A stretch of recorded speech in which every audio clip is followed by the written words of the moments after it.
শিশু কিশোরদের অনলাইন নিরাপত্তা নিশ্চিত করতে বড় ধরনের পদক্ষেপ নিতে যাচ্ছে ভিয়েতনাম সরকার। নতুন প্রস্তাবিত সামাজিক যোগাযোগ মাধ্যম বিধিমালায় ১৬ বছরের কম বয়সী ব্যবহারকারীদের জন্য একাধিক কঠোর নিয়ম আরোপের পরিকল্পনা করা হয়েছে। আইনটি কার্যকর হলে শিশুদের সোশ্যাল মিডিয়া ব্যবহারে অভিভাবকের ভূমিকা আরও গুরুত্বপূর্ণ হয়ে উঠবে। খসড়া আইনে বলা হয়েছে ১৬ বছরের কম বয়সী কোনো শিশু সামাজিক যোগাযোগ মাধ্যমে অ্যাকাউন্ট খুলতে চাইলে অভিভাবকের নিবন্ধন ও অনুমোদন বাধ্যতামূলক হবে। শুধু তাই নয়, অপ্রাপ্তবয়স্ক ব্যবহারকারীরা নিজেরা কোনো পোস্ট করতে, মন্তব্য লিখতে কিংবা অন্যের পোস্টে প্রতিক্রিয়া জানাতে পারবেন না।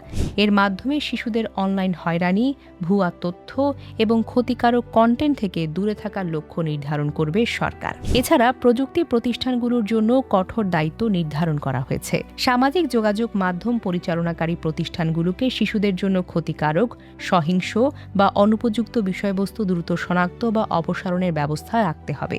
একই সঙ্গে শিশুদের ব্যক্তিগত তথ্য সুরক্ষা এবং নিরাপদ ডিজিটাল পরিবেশ নিশ্চিত করতে উন্নত নিরাপত্তা ব্যবস্থা গ্রহণের নির্দেশনাও অন্তর্ভুক্ত হয়েছে।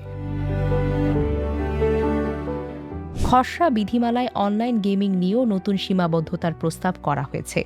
শিশুদের অতিরিক্ত গেমে আসক্তি কমাতে নির্দিষ্ট সময়সীমা নির্ধারণ এবং বয়সভিত্তিক নিয়ন্ত্রণ ব্যবস্থার চালুর বিষয়টি বিবেচনায় রাখা হয়েছে। বিশ্লেষকদের মতে এই উদ্যোগ শুধু ভিয়েতনামের নয়, বরং বিশ্বজুড়ে শিশুদের ডিজিটাল নিরাপত্তা ব্যবস্থা নিশ্চিত করার একটি চলমান প্রচেষ্টা।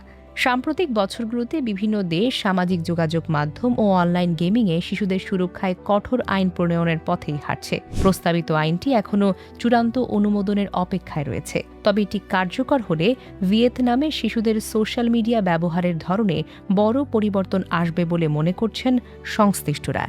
একই সঙ্গে প্রযুক্তি কোম্পানিগুলোকেও নতুন নিয়ম মেনে তাদের প্ল্যাটফর্ম পরিচালনা করতে হবে। Desk report, recap news.